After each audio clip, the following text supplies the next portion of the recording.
بس انا بتاع بنات. يعني ايه بتاع بنات؟ ليك صحاب بنات كتير يعني؟ اه، ويمكن كمان الحدود ما بيننا مش بتقف لحد الصحوبية. في علاقات كتير قوي بتكون مش كويسة. انا عارف اللي بيدور في دماغك دلوقتي، ان ازاي اجي اقولك الكلام ده بعد ما وقعتك في حبي. بس خليني اقولك ان ما كانش هينفع اعرفك الكلام ده غير بعد ما تحبيني، لان انا حبيتك الاول. ولو كنت قلتلك كده قبل ما تحبيني، رد فعلك هيكون بنسبة 90% انك هتمشي وهتبعد عني. فانت شايف ان دلوقتي مش همشي عشان حبيتك؟ لا طبعا ممكن تمشي، بس بما انك حبيتيني فممكن تديني فرصة وتفضلي معايا، وممكن مع الوقت اتغير وابعد عن السكة دي.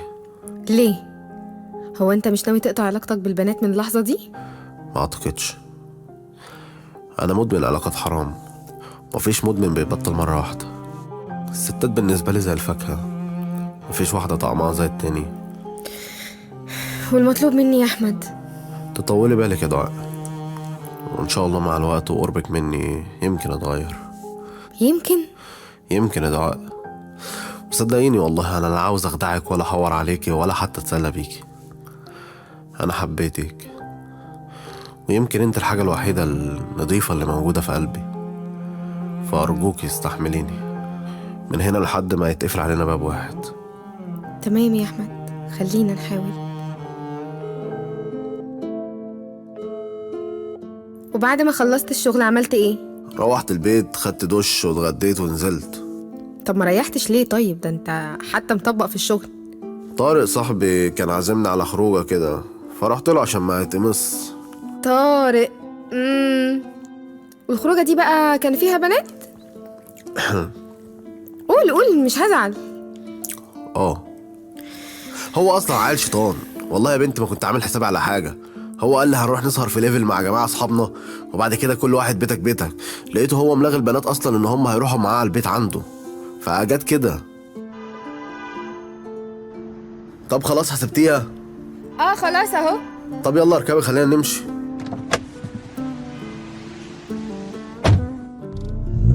مالك لوي بوزك كده ليه من ساعة ما شفتني؟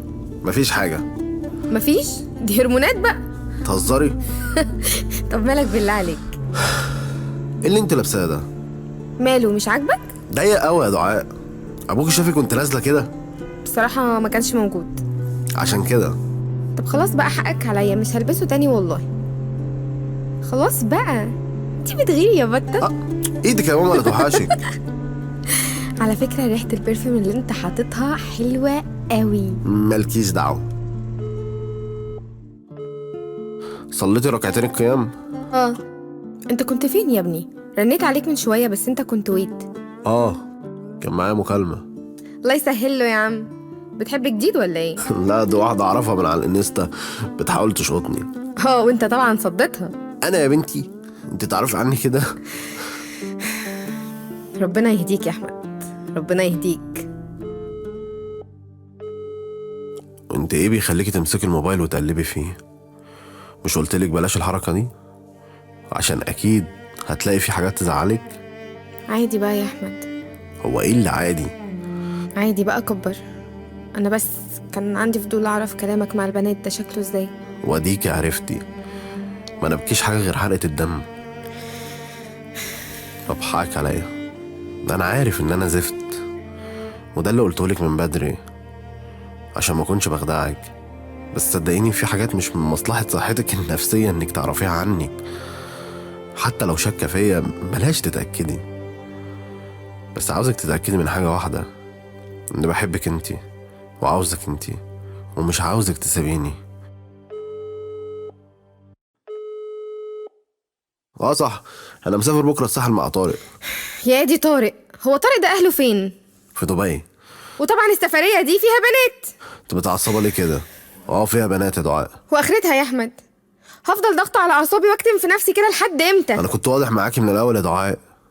انا عارف نفسي كويس وعارف اني وسخ، واتفقنا ان انت تخليكي جنبي وانا احاول اتغير. ومش بتتغير يا احمد، مش بتتغير. طول ما انت شايف الستات عبارة عن فاكهة تاخد من كل واحدة قطمة وترميها، عمرك ما هتتغير. طول ما انت بتبص هنا وهناك وبتتفرج وبتنقي هتشتري يا احمد. بس خلي بالك وانت بتشتري وبتبيع انا قاعده بتفرج عليك، مستنياك تتفضل عليا وتحن وتشتري بس خاطري. مش بقول اشتريني، لان انا كده كده مش في فترة العرض اللي انت بتدور فيها. انت اغلى من اي حد عندي يا دعاء. الكلام حلو يا احمد وسهل قوي، لكن الفعل ايه؟ الفعل انك مستمر في اللي انت فيه وبتخيرني انك تذبحني بسطور ولا بمبرد ضوافر. النهاية واحدة يا احمد. انا ما خدعتكيش. عارفة انك ما خدعتنيش ومحترمة صراحتك معايا، بس اسفة انا مش هقدر اكمل يا احمد. هتمشي يا دعاء؟ ايوه همشي، همشي وانا بحبك، همشي وانا مش كارهاك، همشي وانا عارفة ان فيك مشكلة انا فشلت احلها، همشي وربنا قادر يتولاك. يمكن فعلا تتغير وتعرف ان كل راحة في الدنيا لازم تدفع عليها ضريبة. عشان يكون معاك واحدة بنت حلال لازم تبعد عن اي واحدة بنت حرام. لازم قناعتك دي تتغير وتفهم ان الراجل والست زي بعض، لحم ودم، والوجع ما بيفرقش بين راجل وست يا احمد. يا دعاء انا بحبك. وانا كمان بحبك، بس صعبان عليا نفسي قوي. ليه ارضى بالوضع ده؟ في ست تانية ممكن تقبل، لكن انا شايفة نفسي استاهل واحد يبيع كل ستات الدنيا ويشتريني انا وبس.